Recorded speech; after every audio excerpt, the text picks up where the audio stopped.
Islandia. El continente de la cultura.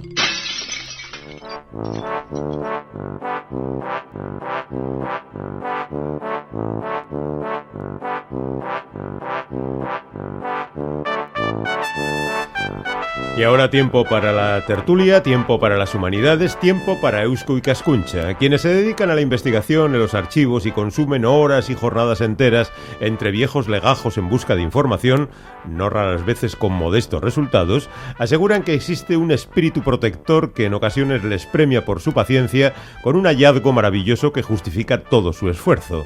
El ángel de la investigación es ese golpe de azar que inesperadamente permite el descubrimiento de un expediente o de un documento que abre al historiador una nueva y apasionante vía para seguir explorando en el pasado.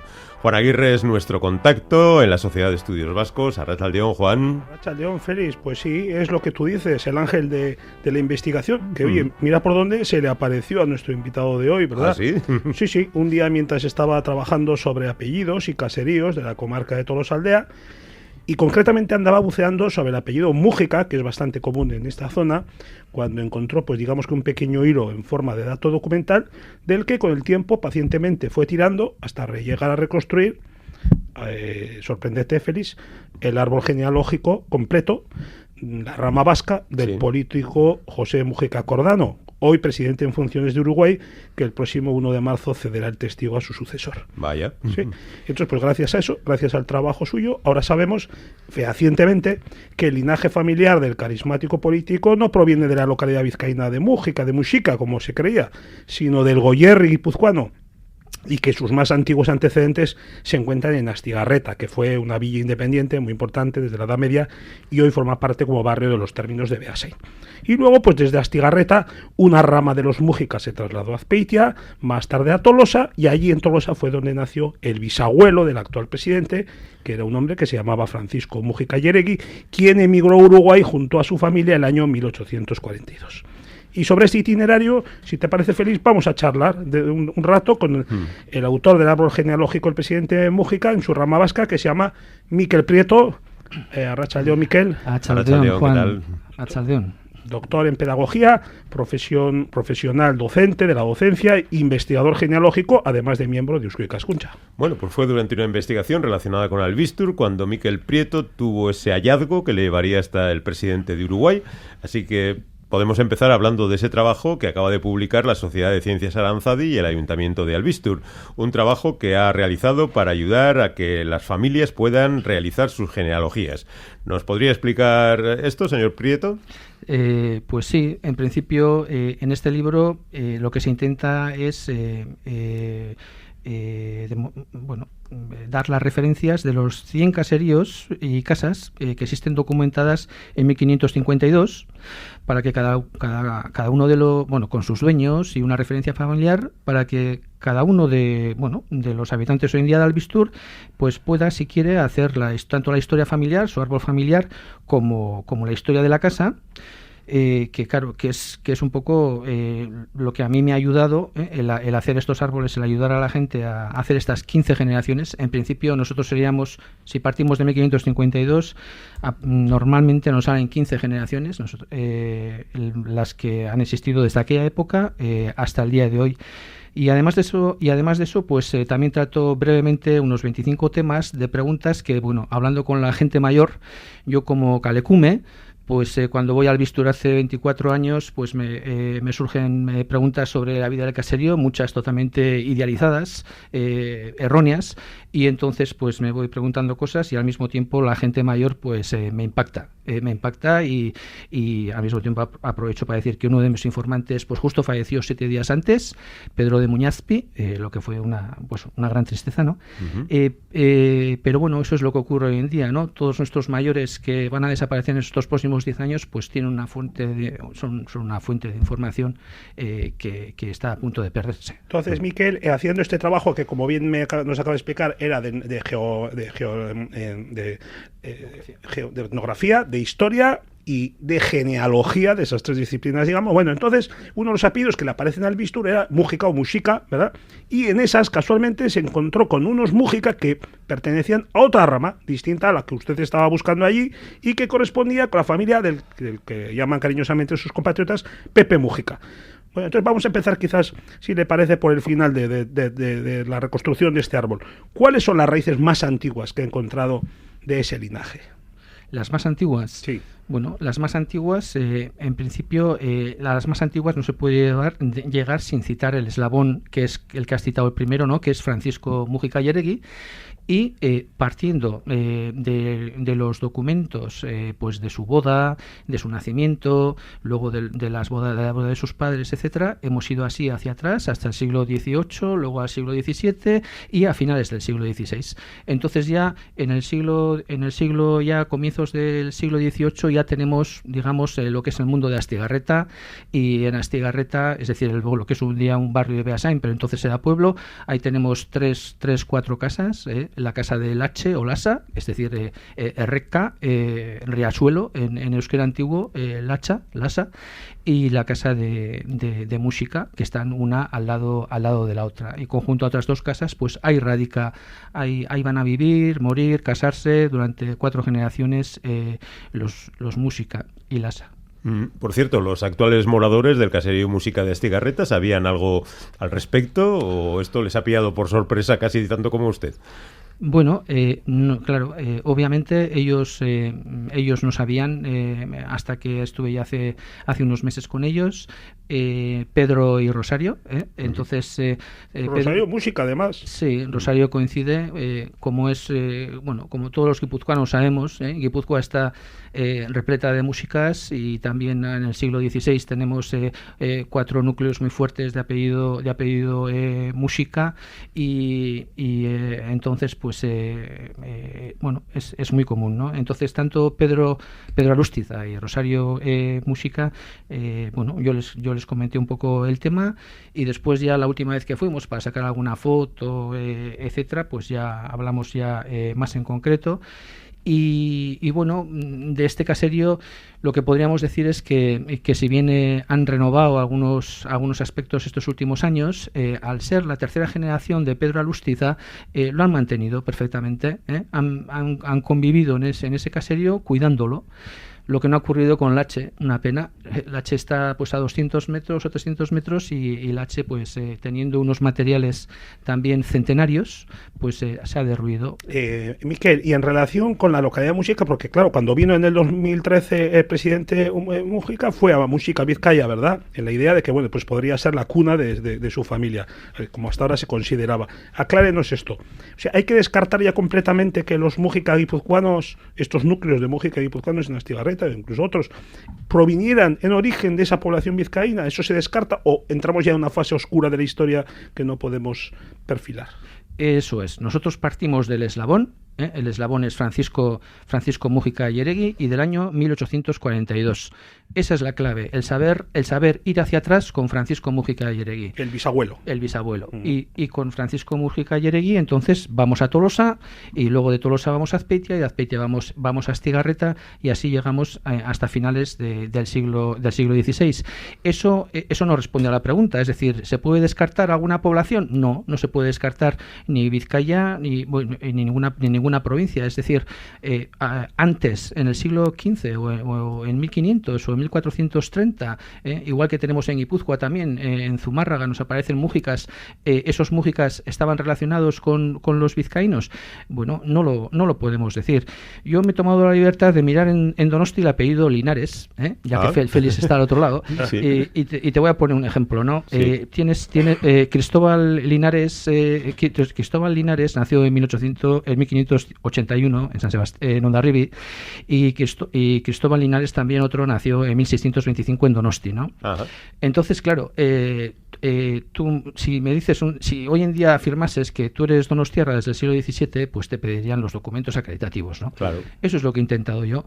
Entonces, si eres el donostiarra, pues tu madre sería Mayalen, se pediría a tu madre Goicoechea, y si en cambio si fueses de Ondarribia, pues tu madre sería Lucía, ¿no?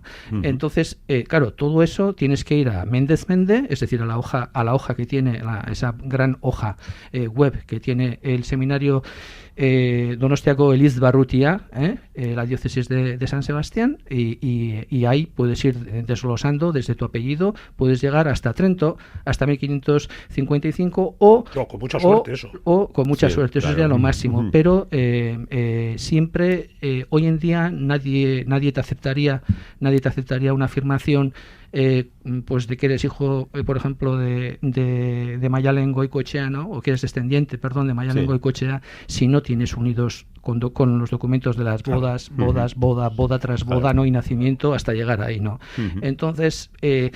Entonces, resumiendo, cualquiera puede decir que un apellido parte de un pueblo, bueno, eso se puede afirmar, pero luego si no lo unimos con documentos, pues se queda en eso, ¿no? Se queda en una afirmación. En Albisto nos ha ocurrido eso también, pues por ejemplo con el apellido Larrarte, ¿no? Y todo el mundo decía Larrarte es Albistori, sí, pero luego de repente en 1500 y pico nos aparece también Larrarte en Orexa, ¿no? Y dices, ahí va la leche. Entonces, pues algún Larrarte que se ha ido allí. Eso es, pero ¿qué ocurre? Que tampoco, entonces eso lo que demuestra es que había dos Larrartes a comienzos del siglo XVI y ahora tenemos que ir más atrás. Para ir más atrás y demostrarlo, otra vez necesitamos un documento, si no, todo son coyunturas, ¿no? Entonces, el caso opuesto, un caso fácil sería el caso de los Ezeiza, por ejemplo, ¿no? Bueno, vamos a avanzar con Mújica Yeregui. Sí, nos habíamos quedado en Tolosa, que es donde nace el bisabuelo del presidente en 1818, pero ¿qué sabemos de él antes de que emigrara? Antes de que emigraran, pues en principio en la investigación, cuando haces un árbol de 400 años, ¿no? Tienes por una parte la línea familiar, ¿no?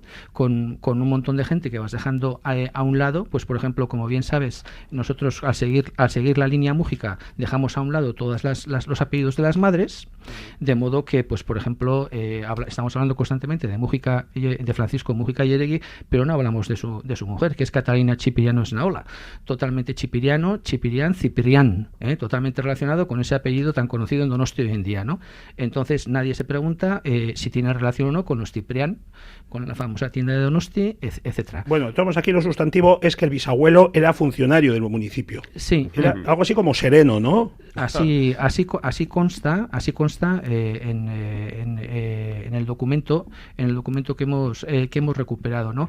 Y también se ve que su padre, pues bueno, está muy unido a lo que es el comercio, y en concreto también está unido a lo que es el alumbrado de Tolosa.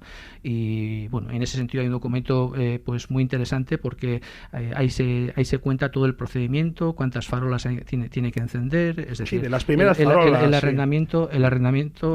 el contrato que hace con el ayuntamiento para encender las farolas todas las noches. Farolas de aceite quemado, etcétera, sí, las antiguas, una cosa muy curiosa, ¿verdad? Y se describe muy bien. Entonces este hombre era... pero estamos hablando de 1820, claro, 30, estamos a comienzos del siglo XIX. Entonces este hombre, a partir de cierto momento, a mediados de siglo, decide irse a América, se casa con esa mujer de origen italiano que ha citado, Chipiriano, y forma familia y deciden irse a América.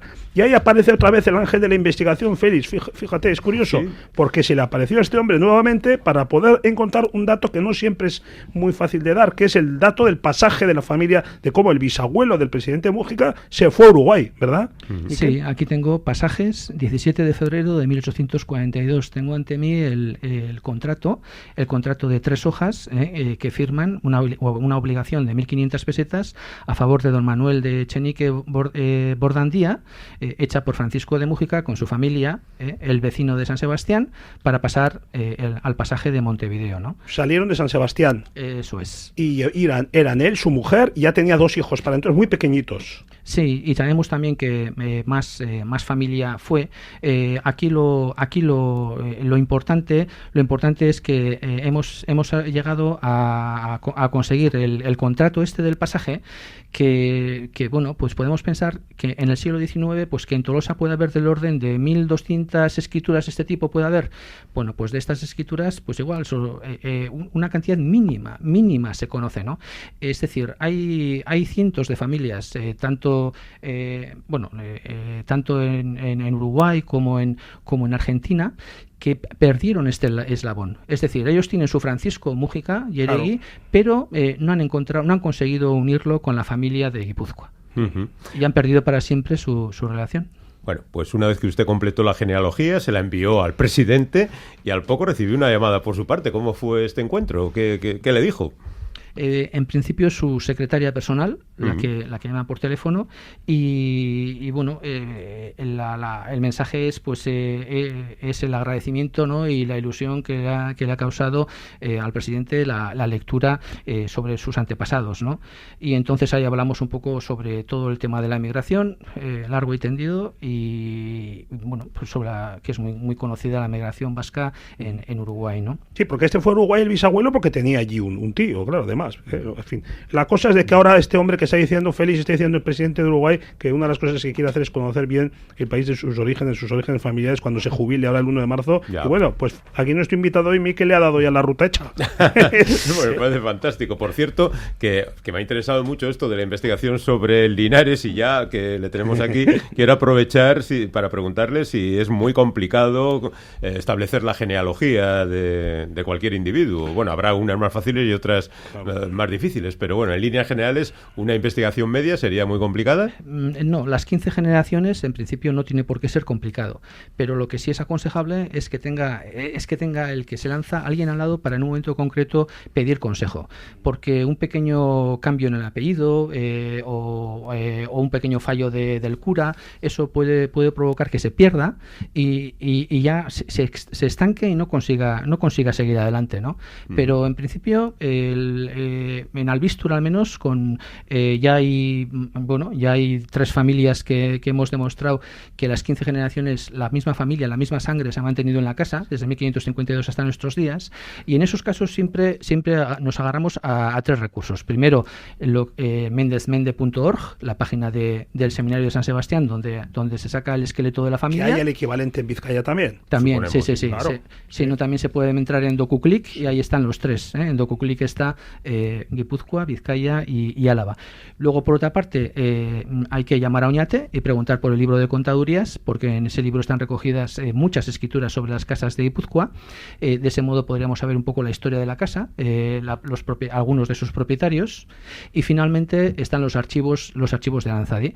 Introduciendo ese nombre en los archivos de Aranzadi, pues según qué familia nos pueden salir hasta demasiadas escrituras, y con esos tres recursos, por supuesto, hay profesionales que usan otros muchos más, Mora, etcétera, por supuesto, hay muchas más posibilidades, pero con esos 3, al menos en lo que nosotros hemos hecho en Albistur, conseguimos fácilmente